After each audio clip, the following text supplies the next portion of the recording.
Salam dəyərli müəllimlər. Deməli, Newton qanunları mövzusunun izahına başlayırıq. Mövzuya keçməmişdən əvvəl bir fikir nəzərinizə çatdırmaq istəyirəm ki, yəni verilən mövzuların izahında hər bir şərtlər var. Məsələn, Newton qanunlarına aid bütün şərtlər burada var. Yəni heç bir vəsaitə də ehtiyac yoxdur. İnşallah özünüz baxanda videoya görəcəksiniz ki, burada hər bir deməli stat'a mən toxunmuşam. Hər bir məsələnin izahlarına nəzəri hissədən toxunmuşam. Çalışın, videonu bəyənin və paylaşın və dərslərə ciddi qoşulmaq istəyən müəllimlər, yəni fizikanı öyrənmək istəyən müəllimlər bizim nömrəmizlə əlaqə saxlaya bilərlər. Vaxt itirmədən mövzunun izahına başlayaq. Deməli, biz bilirik ki, Newton qanunları dinamika bölməsində öyrənilir. Mexanika dedik ki, əvvəlki dərslərdə demişdik ki, 4 yerə bölünür. Kinematika, dinamika, statika, maye və qazların mexanikası. İndi biz keçəcəyik dinamika. Dinamika deməli cisimlərin mexaniki hərəkətini, onların yaranma səbəblərini nəzərə almaqla öyrənən mexanika bölməsidir. Deməli, dinamikanın əsasını Newton qanunu təşkil edir. Yəni Newton qanunu da eyni zamanda klassik mexanikanın əsasını təşkil edir. Klassik mexanikanın nəticələri isə, yəni Newton qanunları işıq sürətindən çox-çox kiçik sürətlərdə doğrudur. İndi Newton qanunlarında əsasən qüvvə mövzusuna toxunulur. Qüvvə nədir? Yəni cisimlərin bir-birinə təsirini xarakterizə edən vektorial kəmiyyətə qüvvə deyilir. Qüvvə F hərfi ilə işarə olunur. Üstündə vektor işarəsi olur. Və qüvvə 3 xüsusiyyəti ilə xarakterizə olunur. Yəni qüvvə vektoru 3 xüsusiyyəti ilə xarakterizə olunur. 3 xüsusiyyəti nədir? Qüvvənin tətbiq nöqtəsi. Bax, bura A nöqtəsi deyirəm. Bura deyirəm B nöqtəsi. Bax, A nöqtəsi qüvvənin tətbiq nöqtəsidir. B nöqtəsi qüvvənin istiqamətidir və AB var burada, AB. AB deməli qüvvənin qiymətinə uyğun uzunluqdur. Qüvvənin BC-də vahidi Newtondur. Yəni qüvvənin BC-də vahidi Newtondur. Newton da biz indi keçəcəyik kiloqram/metr bölünmüş saniyənin kvadratıdır. Yəni 1 kiloqram kütləli cisimə 1 metr böl 1 kiloqram kütləli cisimə 1 metr böl saniyə kvadrat təcil verən kəmiyyətə 1 Newton deyilir. Və Newtondan böyük vahidlərimiz də var. Mega Newton, mega 10^6-dır Newton. Sonra var məsələn kilo Newton, ən çox istifadə olunan 10^3 Newtondur. Sonra var milli Newton, milli 10^-3 Newtondur. Sonra var mikro 10^-6 Newtondur. Deməli, qüvvə ölçülür dinamometrlə, dinamometrin də işləmə prinsipi əsaslanır Hooke qanununa. İndi dəyərli müəllimlər, keçəcəyik əvəzləyici qüvvə. Əvəzləyici qüvvə. Deməli, əvəzləyici qüvvə nədir? Əvəzləyici qüvvə odur ki, cisimə eyni anda bir neçə qüvvə təsir edərsə, onların birgə təsiri əvəzləyici qüvvə adlanır və yaxud da buna deyirlər, cisimə tətbiq olan qüvvələrin vektorial cəmi, yəni həndəsi cəminə deyirlər əvəzləyici qüvvə. F əvəzləyici bərabərdir qüvvələrin vektorial cəmi plus Fn. Deməli, əvəzləyici qüvvənin tapılmasının deməli bir neçə qaydası budur. Birinci qaydası odur ki, əgər qüvvələr bir düz xətt üzrə eyni istiqamətdə yönələrsə, F1, F2 və əvəzləyici qüvvə həmin toplanan qüvvə istiqamətində yönəlir. Əvəzləyici qüvvə hara yönəlirsə, təcil də o istiqamətdə yönəlir. Onda əvəzləyici qüvvə olacaq qüvvələrin cəmi. Və burada görürük ki, deməli, qüvvələr arasındakı bucaq deməli 0 dərəcədir. İkincisi, Əgər qüvvələr bir düz xətt üzrə əks istiqamətdə yönələrsə, məsələn bu F2 olsun, bu olsun F1. Görürsünüz ki, burada bucaq 180 dərəcədir. Onda əvəzləyici qüvvə böyük qüvvə istiqamətində yönəlir. Yəni böyük qüvvədən kiçik qüvvə çıxılır və istiqamət böyük qüvvənin istiqaməti götürülür. Yəni əvəzləyici qüvvə nə olacaq? F2-dən F1 çıxırıq. Və buradan da görürük ki, F1 ilə F2 vektoru arasındakı bucaq 180 dərəcədir. Üçüncü. Əgər qüvvələr bir-biri ilə 90 dərəcəli bucaq əməl gətirərsə, F1, bu olsun F2, yəni perpendikulyar olarsa, onda əvəzləyici qüvvə F2-ni yuxarı köçürdürür paralel, F1-i də sağa köçürdürür. Əvəzləyici qüvvə bunların ikisinin deməli nəyi olacaq? Kökaltda kvadratları cəmi. F1 kvadrat plus F2-nin kvadratı. Daha doğrusu bunu burada açıq yazım. Deməli, əvəzləyici qüvvənin modulu olacaq kökaltda F1 kvadrat plus F2-nin kvadratı.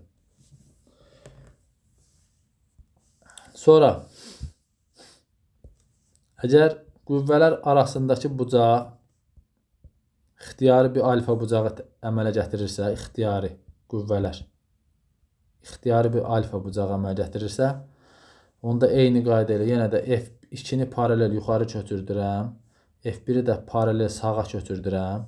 Əvəzləyici qüvvə bunların ikisinin ortası götürülür də. Deməli, əvəzləyici qüvvə hara yönəlsə, təcildə ora yönəlir. Onda biz deməli, əvəzləyici qüvvənin qiymətini necə tapırıq? Kökaltda kosinüslər teoremi F1 kvadrat plus F2 kvadrat plus 2F1 F2 var kosinüs alfa. Bu belə.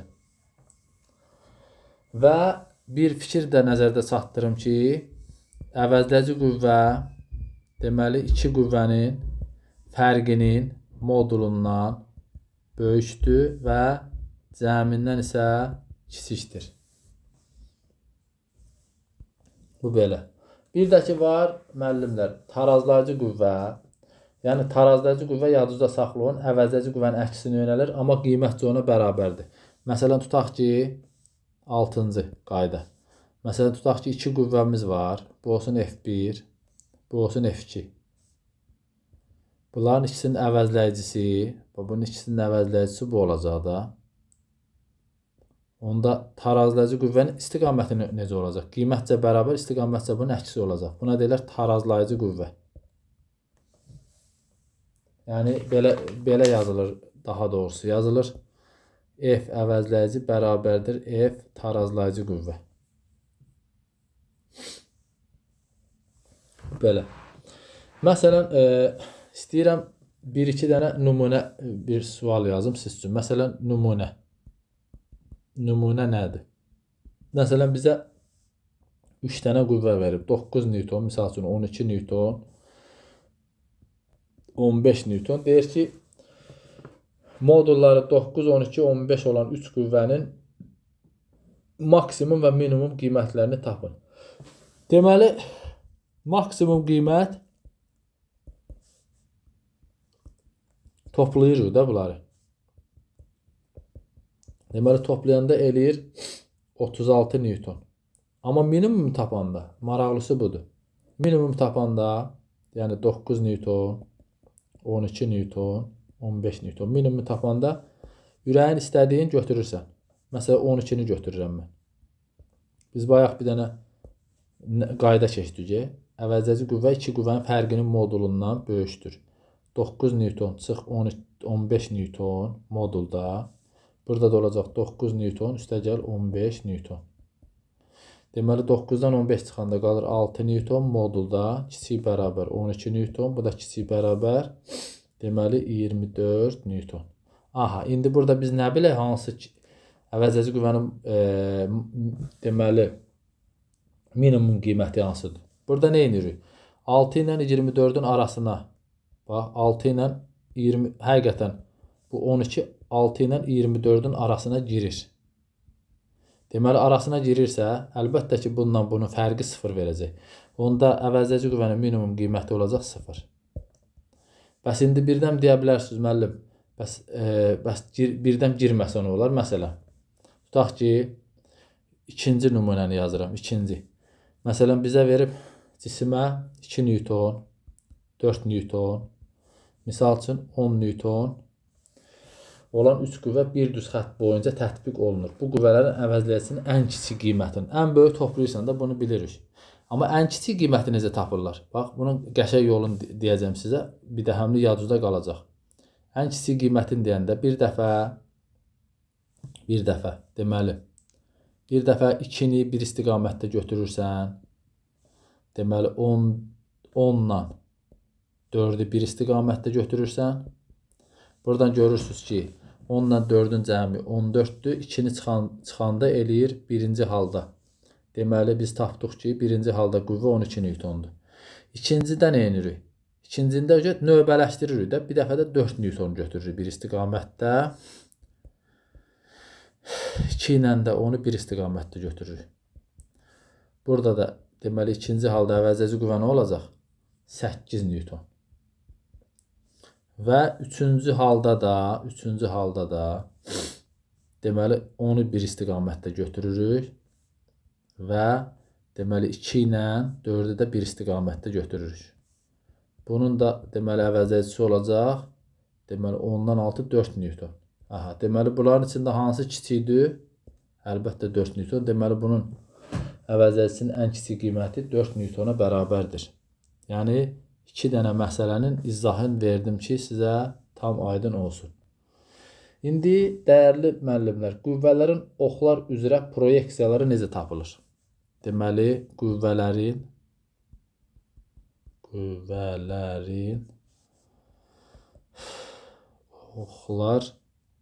oxları üzrə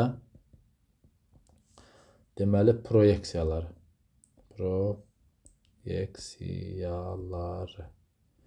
Bütün qaydanı deyəcəm sizə. Məsələn, bizə deməli bura verilib, tutaq ki, y, bura verilib x. Məsələn, bir qüvvə verilib bizə f. Məsələn, bura 4-dür, bura 1-dir, bura 5. Birinci bu. Sonra ikinci. Məsələn,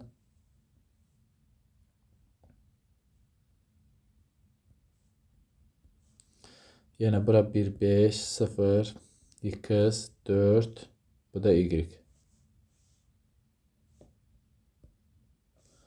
Sonra üçüncü. Bütün şərtləri yazıram ki, siz üçün tam aydın olsun.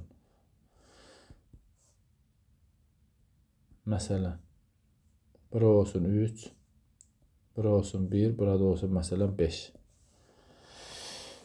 İndi biz proyeksiyalar tapanda nə edirik? Bax, proyeksiyanı tapanda həm başlanğıcından, həm də sonundan perpendikulyar endiririk. Həmin bu perpendikulyar arasındakı məsafə adlanır bunun proyeksiyası.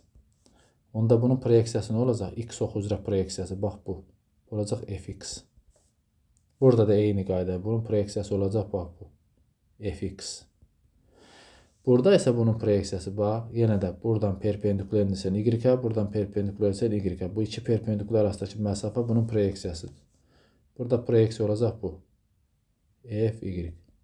İndi bax, vektor hansı oxa perpendikulyardırsa, həmin proyeksiya, onun həmin ox üzrə proyeksiyası sıfırdır. Bu görürsən, F vektor y oxuna perpendikulyardır. Deməli, bunun y-i sıfırdır. Amma x-i necə tapırıq? X minus x0. Yəni, vektorun x ox üzrə proyeksiyasının sonundan, sonundan, sonu 5-dir, başlanğıcı da 1-dir. Deməli, 5-dən çıxırıq 1-ini, alır 4. İndi birdən bir əvəzləyici qüvvənin modulu nədir? Fx üstəgəl fy. Olacaq 4 Newton. Keçirik növbətiyə. Burada da eyni qayda ilə fy 0-dır. Fx nə olacaq? X minus x0. Sonu, yenə də bax, sonu 1-dir vektorun. Başlanğıcı 5-dir. 1-dən 5 çıxanda mənfi 4 Newton. İndi birdən desə əvəzləyici qüvvənin modulu nəyə bərabərdir? Yəni fx üstəgəl fy bərabər olacaq 4 Newton. Keçirik bu bursuna. Burada isə görürsünüz ki, deməli x-a perpendikulyar. Deməli bunun x proyeksiyası sıfırdır. Y nə olacaq? Son çıx başlanğıc y minus y0 sonu. Bax y oxu üzrə son 5-dir. Vektorun başlanğıcı 1-dir. Yəni nə edəcəyik? 5 çıx 1 4. Birdən bizə desə, məsələn, əvəzləyici qüvvənin modulunu tapın. Onda nə olacaq? Fx üstəgəl Fy. Bu da eləcə 4 Newton. Sonra indi başqa birisini yazıram. Bucaq altında olanda necə olacaq? Yəni bucaq kimi. Məsələn, belə bir vektorumuz var. Qüvvə vektoru F. Məsələn deyirəm sizə. Tutaq ki, x bu y. Bura olsun 1. Bura olsun 4. Bura olsun 1. Məsələn.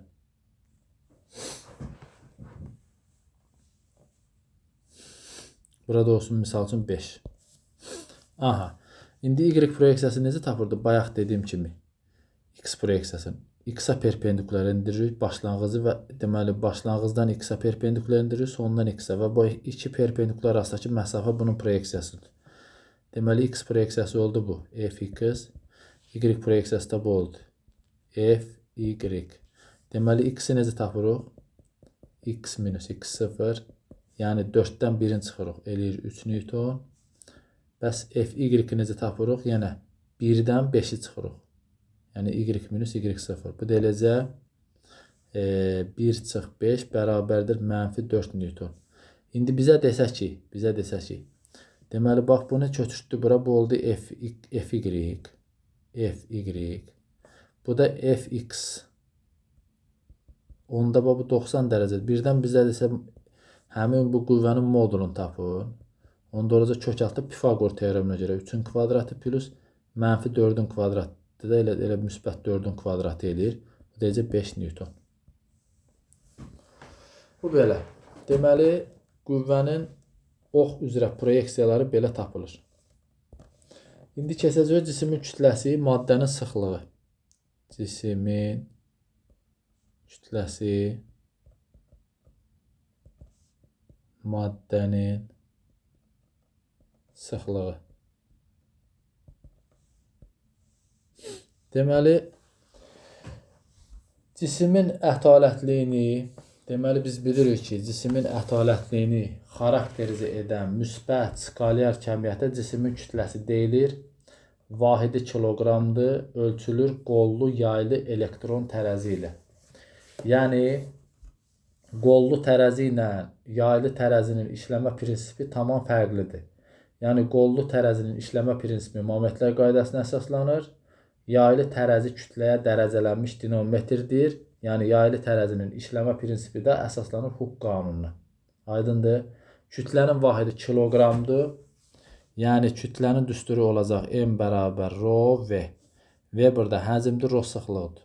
Kütlənin BC-də əsas vahiddir, vahidi kiloqramdır və ölçülür, yenə də deyirəm, qollu tərəzi, elektron tərəzi ilə. Və eyni zamanda kütlə həm sıxlıqla, həm də həcmlə düz mütənasibdir. Kütlənin kiloqramdan böyük vahidi də var, kiçik vahidi də var. Böyük vahidi tondur. 1 ton 1000 kiloqramdır. Bilirik ki, bunu. 1 sentinerdə 100 kiloqramdır. Kiçik vahidi də qramdır. Milliqram. Məsələn, 1 qram 10 üstü mənfi 3 kiloqramdır. Bunu bilirik. 1 milliqramda 10 üstü mənfi 6 kiloqramdır. İndi, dəyərli müəllimlər, burada alfa bucağı var da. Bu M-i mən paralel gətirib bura qoysam.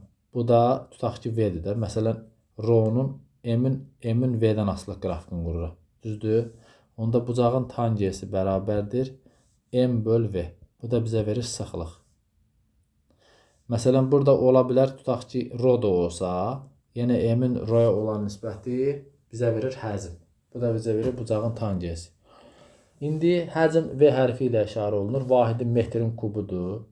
Həcm menzurka ilə ölçülür. Skalyar kəmiyyətdir. Həcm, deməli, cismin fəzada tutduğu yerə deyirlər. Menzurkanın da iş prinsipi əsaslanır Arximed təcrübəsinə. Yəni, həcmin də vahidi metrin kubudur. 1 metrin kubu. Menzurkada, Yəni biz bilirik ki, bax bu cür olur. Dərəcələnmiş deməli qabdan ibarətdir. Bax belə. Belə olur. Məsələn bura tutaq ki, deyək də misal üçün 1 litr, misal üçün 1, 2, 3, 4, 5. Məsələn bu 2 litr və s. 1, 2, 3, 4, 5. Məsələn 3 litr belə. Hə. Bunlarda bilirsiniz də yəqin ki, yəni həcmin vahidi məsələn 1 metr kub 10 üstü 3 desimetr kubdur və yaxud da məsələn 1 litr 10 üstü -3 metr kubdur və s. Burada da rho sıxlıqdır. Deməli, sıxlıq rho bərabər m böl v-dir. Yəni vahid həcmə düşən maddənin kütləsinə sıxlıq deyilir. Sıxlıq da skalyar kəmiyyətdir. Və bu bir şey deyim, yadınızda saxlayın ki, bərk cisimlərin və mayelərin sıxlığı bərk cisimin və mayelərin sıxlığı. Yəni nə kütlədə, nə də həcmdən asılı deyil. Amma qazlar asan sıxıldığına görə bu qazlara aiddir, qazlar. Qazlarda deməli sıxlıq kütlə ilə düz asılıdır. V bərabər konstant. Kütlə, sıxlıq deməli həcmdən tərs mütənasibdir. Qazlardadır bu. Deməli bərk cisimin sıxlığı nə ilə ölçülür? Bərk cisimin sıxlığı nə ilə ölçülür? Kütlə ölçülür, deməli tərəzi ilə, həcm də ölçülür menzurka ilə. Amma mayələrin sıxlığı ölçülür areometrlə, işləmə prinsipi də əsaslanır, deməli Arximed qanununa. Bu belə. Sonra deməli cisimin ətalətliyi, indi keçəcəyik cisimin ətalətliyi. Cisimin ətalətliyi. Newtonun birinci qanunu. Newtonun birinci qanunu və Qalileyin nisbilik prinsipi. Deməli, dəyərli müəllimlər, cisimin ətalətliyi deyəndə nə başa düşülür? Yəni, bir cisimə təsir edən əgər qüvvələrin əvəzləyicisi sıfıra bərabərdirsə, cisim ya sükunətdə olar, ya da düzxətli, bərabər sürətli hərəkət edər. Aydındır. Məsələn, tutaq ki, biz bilirik ki, misal üçün, maşın qabağa yeyinləşən hərəkət eləyəndə sərnişin arxaya doğru hərəkət eləyir. Bu da ətalət qanunudur. Məsələn, maşın qabağa tormozlananda sərnişin qabağa doğru hərəkət eləyir. Məsələn, əgər maşın bərabər sürətlə hərəkət eləyirsə, sərnişin heç yerə getmir. Bunlar hamısı ətalət qanununun mahiyyətidir. Yəni, ətalət qanunun mahiyyəti odur ki, kütləyə malik cisimin sürətini ani dəyişmək olmur. Yəni, bunun üçün də vaxt lazımdır. Yəni, böyük kütləli cisimin ətalətliyi böyükdür. Yəni, bu nə deməkdir? Ətalətli dayanıqlıq deməkdir. Yəni, böyük kütləli cisimi dayandırmaq asandır, amma kiçik kütləli cisim, tutaq ki, 2 dənə maşın toqquşur, düzdür? Biri, tutaq ki, Kamaz markalı maşın, biri, misal üçün, Jiguli avtomobili. Əlbəttə ki, Kamaz markalı avtomobil tez dayanacaq, çünki onun ətalətliyi böyükdür. Newtonun birinci qanunu da biz bilirik ki, yəni elə hesablanma sistemləri vardır ki, onlara nəzərən cisimə təsir edən qüvvələrin əvəzləyicisi sıfıra bərabərdirsə və yaxud da cisimə qüvvə təsir etmirsə, cisim ya sükunətdə qalar və yaxud da düzxətli, bərabər sürətli hərəkət edər. Yəni, qısaca, deməli, Newton qanunları deməli, ətalət inersial hesablanma sistemlərində doğrudur. Yəni, Newtonun birinci qanunun konkret düsturu yoxdur. Bunu belə yazırlar. F1 üstəgəl F2 üstəgəl Fn bərabərdir nə? 0. Yəni, əgər cisimə qüvvə təsir etmirsə, o düzxətli, bərabər sürətli hərəkət də eləyə bilər. Və yaxud da cisimin sürəti 0 da ola bilər. Və bunu biz qrafik olaraq belə də yaza bilərik. Qrafik olaraq necə yazarıq? Deməli, cisim ya bərabər sürətli hərəkət eləməlidir, ya da sükunətdə olmalıdır. Koordinat zaman qrafikini necə yazarıq? Deməli, koordinat və yaxud da yer dəyişmə. Deməli, bərabər sürətli hərəkət düz xətt olacaq, sükunət halı zaman oxuna paralel. qüvvə zaman qrafiki də, yəni qüvvənin və yaxud da təcilin proyeksiyası zamandan asılı qrafiki də bax sıfırdır. Yəni qüvvə təsir etmir. Deməli, Newtonun bütün qanunları 1, 2, 3 yalnız ətalət hesablama sistemində doğrudur. Deməli, biz də bilirik ki, bir ətalət hesablama sistemindən, tutaq ki, Kaş sistemindən Kaşdırıq sisteminə keçəndə dəyişməyən kəmiyyətlər, buna invariant kəmiyyətlər deyilir. Bunu necə yadınızda saxlayırsınız? Bax, bu sözlə. Fatma. Yəni, bu sözlə yadınızda saxlayın. Bu A burada təcildir. Yəni, bu kəmiyyətlər dəyişmir. Təcil. M kütlədir. T zamandır. Deməli, F də qüvvədir. Yəni, bu kəmiyyətlər dəyişmir. Buna invariant kəmiyyətlər deyilir. Amma dəyişən, məsələn, koordinat dəyişir. X' bərabər X minus VT. Aydındır. Yəni, Qalileyin nisbilik prinsipinə görə bütün ətalət hesablama sistemində mexaniki hadisələr eyni cür baş verir.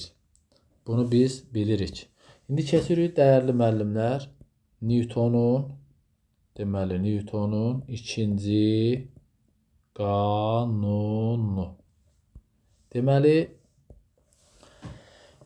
cismin təcili ona təsir edən qüvvələrin əvəzləyicisi ilə düz, cismin kütləsi ilə tərs mütənasibdir. Və yaxud da belə də demək olar. Cisimə təsir edən qüvvə, cismin kütləsi ilə qüvvənin ona verdiyi təcilin hasilinə bərabərdir. F bərabər EMA. Kütlənin vahidi kiloqramdır, təcilin vahidi metr böl saniyənin kvadratıdır. Bu da bizə verir 1 Newton. F bərabər EMA. Yəni, deməli, qüvvə kütlə ilə düz mütənasibdir. Eyni zamanda qüvvə təcillə də düz mütənasibdir. Təcil də qüvvə ilə düz mütənasibdir. Amma təcil, deməli, kütlə ilə tərs mütənasibdir. Və eyni zamanda bunu da qeyd edeyim ki, Newton mexanikasında kütlə nə F-dən, nə də A-dan asılı deyil. Bu belə. Yəni, qüvvə vektorial kəmiyyətdir. Dinamometr ilə ölçülür. Dinamometrində işləmə prinsipi əsaslanır, deməli, Hooke qanununa. Bunu biz bilirik. İndi, dəyərli müəllimlər, yəni biz əvvəlki dərslərdə də keçmişik ki, təcil, qüvvə zaman qrafiki, zaman oxuna paralelcə buna deyilir bərabər təcilli hərəkət. Amma bir də var, belə bir qrafiklər var. Tutaq ki, qüvvə, təcil, zaman qrafiki. Əgər qrafik, fikir verin buradan, zaman oxundan uzaqlaşır, görürsünüz? Zaman oxundan uzaqlaşırsa, buna deyirlər, deməli, artan təcilli hərəkət. Yəni, sual verə bilərsiniz, müəllim, elə artan təcilli hərəkət olur. Artan təcilli yeyinləşən də ola bilər, yavaşlayan da ola bilər. Əgər qrafik, yəni qüvvə və yaxud da təcil zaman qrafiki, əgər qrafik zaman oxuna yaxınlaşırsa, fikir verin, həqiqətən də qrafik zaman oxuna yaxınlaşır. Buna deyirlər azalan təcilli hərəkət. Aydındır. Newtonun üçüncü qanunu. Deməli, Newtonun üçüncü qanunu. Deməli, iki cisimin qarşılıqlı təsir qüvvəsi modulca bərabər, istiqamətcə əks olub, cisimlərin ağırlıq mərkəzini birləşdirən düz xətt boyunca yönəlir. Yəni, cisimlər belə deyirik də biz. Cisimlər mütləq qiymətcə bərabər, istiqamətcə əks qüvvələrlə bir-birinə təsir edir. Yəni, F1 bərabər mənfi F2, amma bunlar modulca bir-birinə bərabərdir. Həmin qüvvələrin nisbəti də 1-ə bərabərdir. Biz bunu necə başa düşə bilərik? Məsələn, tutaq ki, 2 dənə cisimimiz var. Belə bir cisimimiz var. Bu olsun, deməli, birinci cisim, bu olsun, ikinci cisim. Əgər bunlar, bu cisimlər bir-birini qarşılıqlı cəzb edirsə,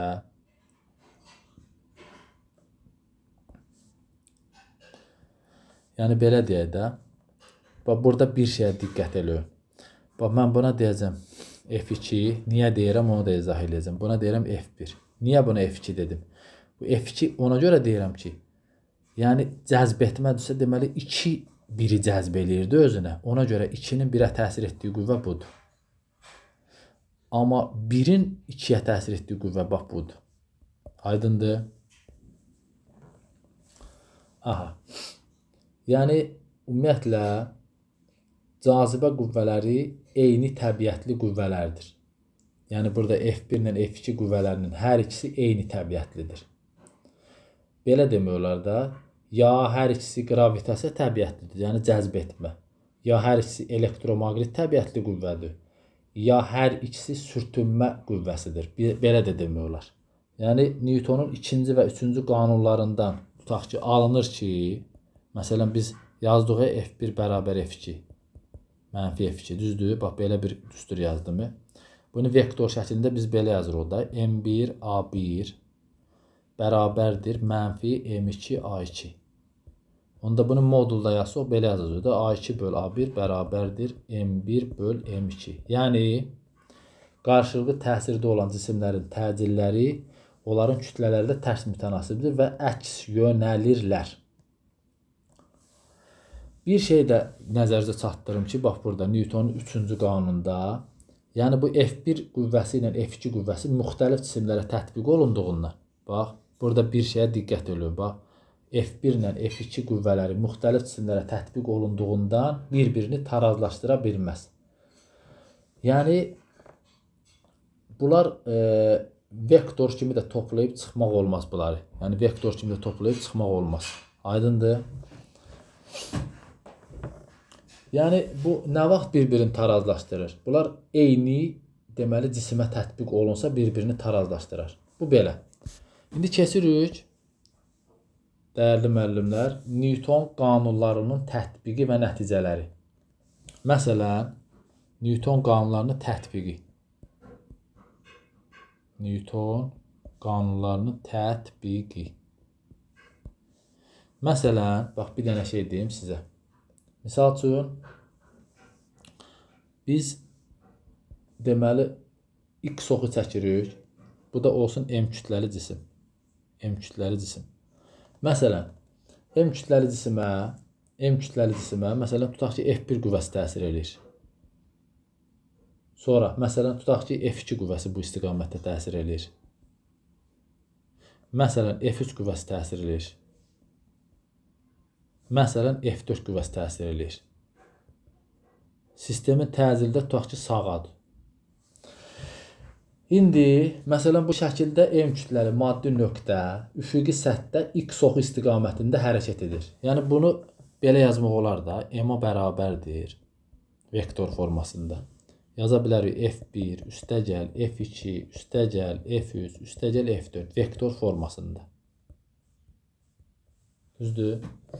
Əgər bunları biz, məsələn, tutaq ki, X oxu üzrə proyeksiyalandırsaq, onda necə yazarıq X oxu üzrə proyeksiyalandırsaq? X oxu üzrə. Burada fikir verin, Deməli, bu düsturu X oxu üzrə proyeksiyalandırsaq, M-a bərabərdir. F1, deməli, X oxu boyunca hərəkət etdiyinə görə, elə bu istiqaməti proyeksiya müsbət olacaq. F1 üstəgəl. İndi F2-yə vaxt müəyyən bir alfa bucağı əməl gətirir də. Bu olacaq F2, bucağa bitişik katetə kosinüs deyirik. F2 kosinüs alfa, düzdür? Çıx F4 olacaq. Çünki bu X oxun əksinə hərəkət etdiyinə görə, ona görə mənfi. Amma F3 cismin deməli X oxuna perpendikular olduğuna görə bunun proyeksiyası sıfırdır. Aydındır?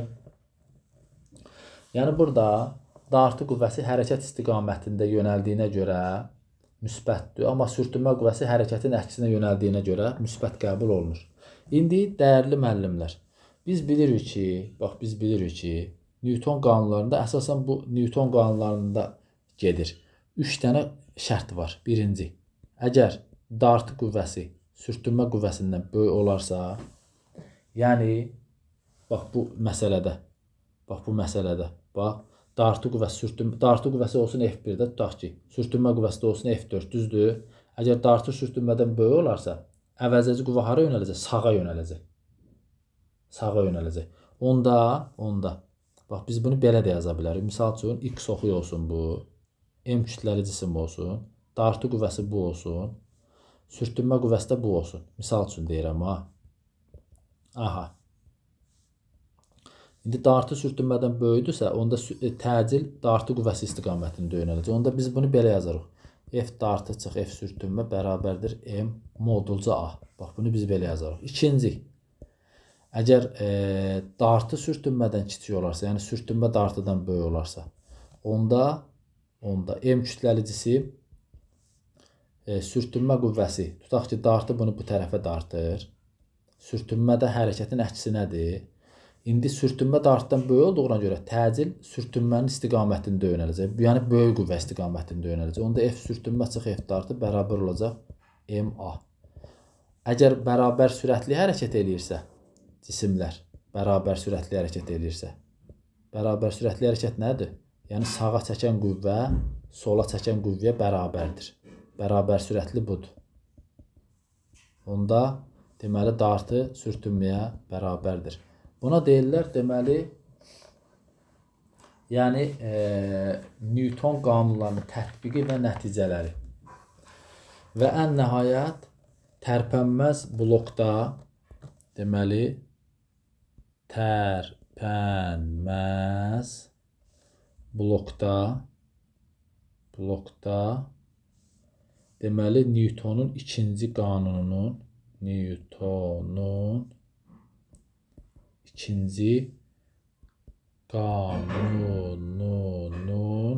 tətbiqi. Çox maraqlı bölmədir bu. Deməli, bunu sizə müxtəlif variantlarda izah edəcəm. Məsələn, mənə lazımdır misal üçün. Bax, elə laf misal üzərində izah edəcəm, rahat yolla. Misal üçün, bu olsun T1. Məsələn, bu olsun 2 kiloqram kütləli cisim. Bu olsun, tutaq ki, 3 kiloqram kütləli cisim. Bu da olsun T2. Biz bilirik ki, eyni ipdə gərilmə eyni olur və bir fikir nəzərdə çatdırım. Gərilmə qüvvəsinin istiqaməti həmişə cisimdən kənara doğru olur. Burada da cisimdən kənara. T2. İndi sistemin təcili hansı istiqamətdə yönələcək? Bax, bu istiqamətdə, bax. Bu istiqamətdə. Birinci yol budur, bax, birinci yol. Birinci üsul yazırım. Birinci üsul nədir? Deməli, sistemin təcili biz necə tapırıq? Yazırıq. Yazıram, A bərabərdir sistemin təcili. Əvəzləyici qüvvə böl toplam kütlə. Əvəzləyici qüvvə nədir? Bax, 3 kiloqram kütləli cisim 30 Newton qüvvə ilə yerə təsir eləyir. 2-də 20 Newton. İndi bax, bunu aşağı F1 qüvvəsi ilə dartanda. Bu yuxarı F2 qüvvəsi ilə qalxır. Əvəzləyici qüvvə deməli əks istiqamətdə yönəldiyinə görə çıxılacaq. 30-dan çıxıram 20-si. Kütlə həmişə toplanır. 2 ilə 3-ün cəmi eləcək 5. Deməli 30-dan 20, 10, 10-u böldüm 2 elədi, 10-u böldüm 5 elədi, 2 metr böl saniyənin kvadratı. Bəs indi burada biz təcili ipin gərilmə qüvvəsini necə tapırıq? Bu da çox sadə. Çox sadə. Necə tapırıq? Bax. Birin nümunə kimi çəkirəm mən. Tutaq ki, bax 3 kiloqramı çəkirəm. Bunu aşağı dartan 30 Newtondur. Yuxarı dartan deməli T2-dir. Burada əsasən biz təcilə baxmalıyıq. Təcil hara yönəlirsə, deməli əvəzləyici qüvvə də ora yönəlir. Elə bil hər bloka Newtonun ikinci qanunun ayrı-ayrılıqda tətbiq eləmək olar. Deməli burada olacaq nə? Yazıram F əvəzləyici bərabər MA. Əvəzləyici qüvvə nə olacaq? 30 çıx T2. Niyə 30-dan T2 çıxdım? Çünki əvəzləyici qüvvə həmişə təcil istiqamətində yönəlir. Bərabərdir. M-imiz 3-dür. Təcili tapmışıq 2. Onda T2 bərabərdir 30 çıx 6. Bu deyiləcək 24 Newton. İndi bizə desək ki, məsələn, tutaq ki, biz bilirik ki, onda T1 nəyə bərabər olar? Deməli, T1 nəyə bərabər olar? Bu blokun düz ortasından xətt çəkirik. Yuxarı çəkən qüvvə aşağı çəkən qüvvəyə bərabərdir. Onda T1 nəyə bərabər olacaq? 2 dənə T2-yə. Bu deyiləcək 48 Newton. Birinci yol budur. Bax, dəyərli müəllimlər, birinci yol budur. İkinci yol düstur formasında. Bax, ikinci yol düstur formasında. Təcili tapanda belə tapırıq. M2 çıx M1 böl M2 üstəgəl M1 vur R. İpin gərilmə qüvvəsində tapanda bax, bununla tapırıq. 2M1 M2 böl M1 üstəgəl M2 vur R. Və qiymətləri yerinə yazırıq, tapırıq. Vəsiyo. Bu belə. İndi bir də var bağlı cisimlərin hərəkəti. Bağlı cisimlərin hərəkəti. Bax, deməli, bağlı cisimlərin hərəkəti. Bu necə həll olunur? Məsələn, bax, bir dənə nümunə deyirəm. Məsələn, bax, bu olsun. Tutaq ki, 1 kiloqram. 1 kiloqram. Sürtünmədə yoxdur. Sistemdə sürtünmə nəzərə alınmır. Bu olsun 2 kiloqram. Bu olsun, deməli, 3 kiloqram. Bu da olsun 12 newton. 12 newton bunu dartır. Təcil də bilirik ki, təcil qüvvə istiqaməti, əvəzləyici qüvvə istiqamətində öyrənir. Məsələn, bizə deyir ki, buradakı ipin gərilmə qüvvəsini tap. Bir də ki, buradakı ipin gərilmə qüvvəsi. Bunun, deməli, təcili tapmaq çox sadə. Təcil, əvəzləyici qüvvəni bölürsən toplam kütləyə. Yəni, əvəzləyici qüvvə kimdir? Cisimi aparan, 12.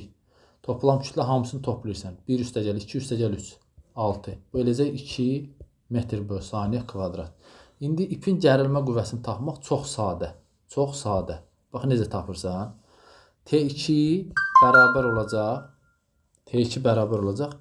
T2 hansı kütləli cisimə tətbiq olunur? Bax, buna. Deməli, T2 bərabər olacaq. 1 vur A. 1 vur 2. 2 newton. Bəs T1 nəyə bərabərdir? T1 də bax, fikir verin. Bu iki cisimi dartır. Onda olacaq T1 bərabər 1 üstəgəl 2 vur A. Bu da bərabər 3 vur 2 eləcə 6 newton. Aydındır. İndi 1-2 dənə test izahı verəcəm. İnşallah Newton qanunları bitdi. Nəzəriyyə bitdi. 1-2 dənə test də siz üçün izah edəcəm. Onunla da mövzuları, deməli, mövzunu yekunlaşdırırıq. Deməli, test nömrə 1. Məsələn, deməli, bizə bax, belə birinci cisim budur.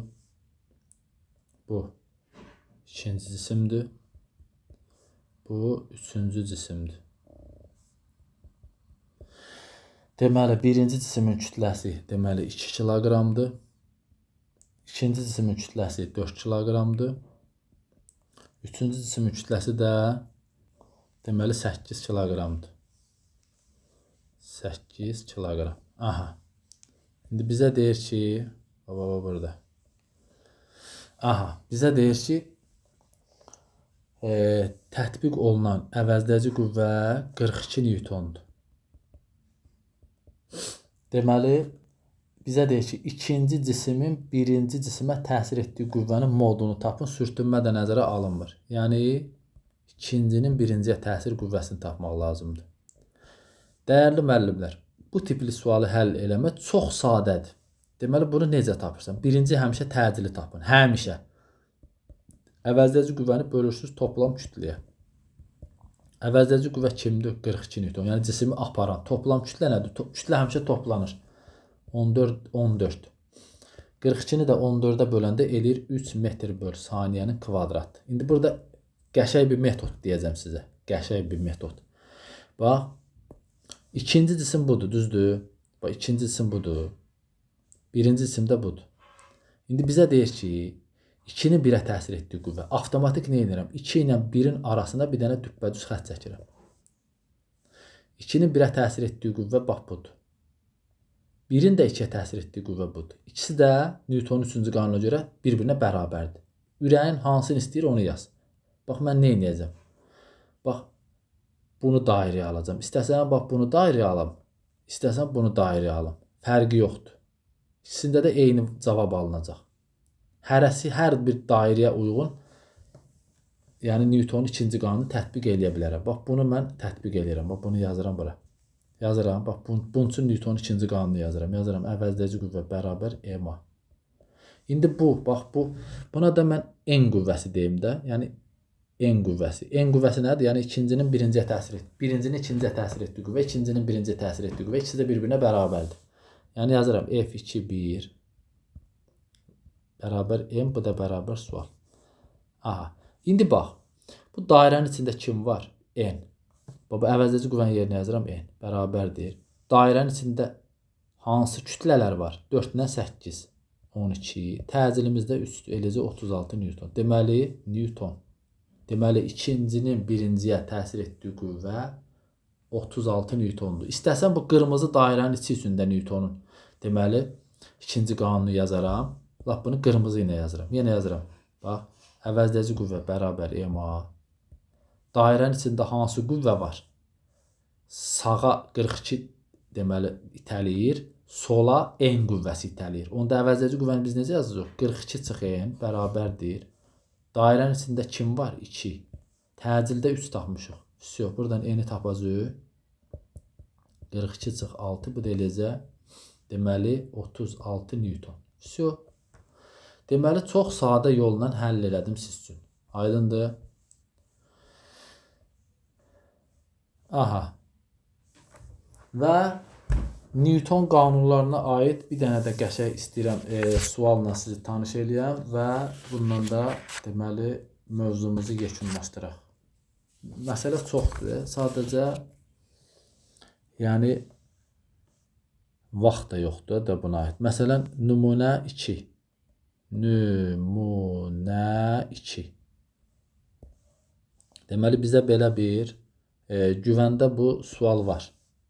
2 kiloqram budur. Bu da bizə verib, deməli, 6 kiloqram. Sistemin təcili budur.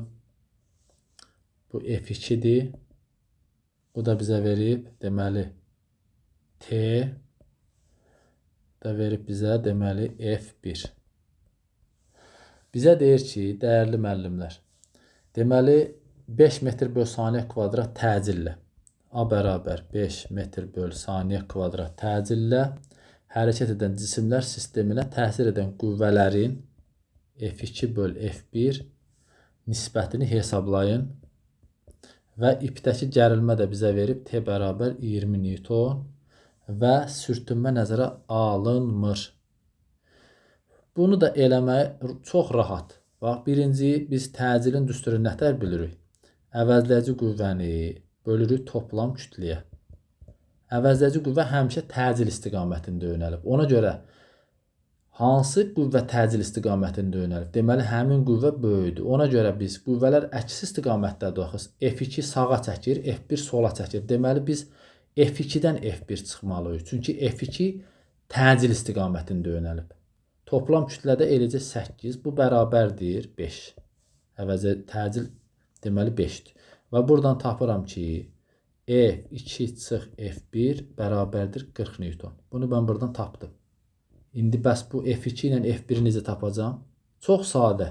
Bax, istəsəm, bunu qırıq-qırıq xətt çəkirəm. İstəsəm, bax, 2 kiloqramı ayrıca yazaram burada.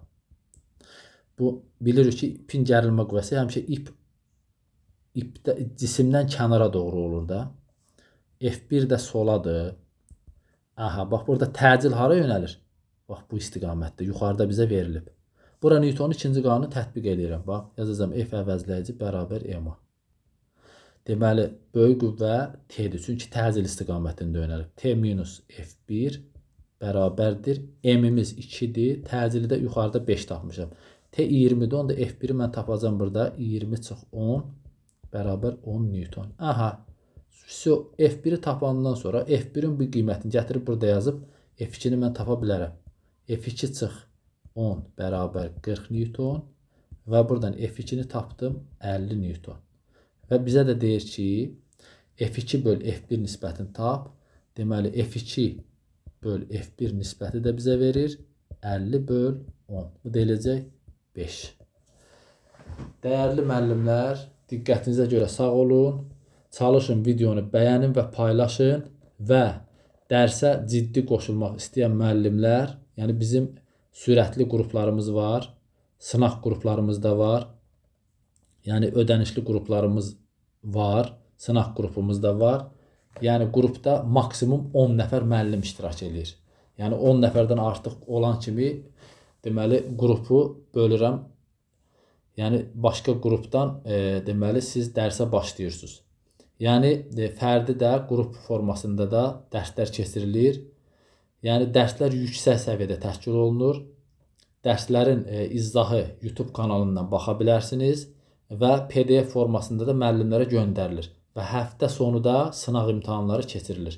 Yüksək nəticə toplamaq istəyənlər bizə müraciət edə bilərlər. Sağ olun, sağlıqla qalın.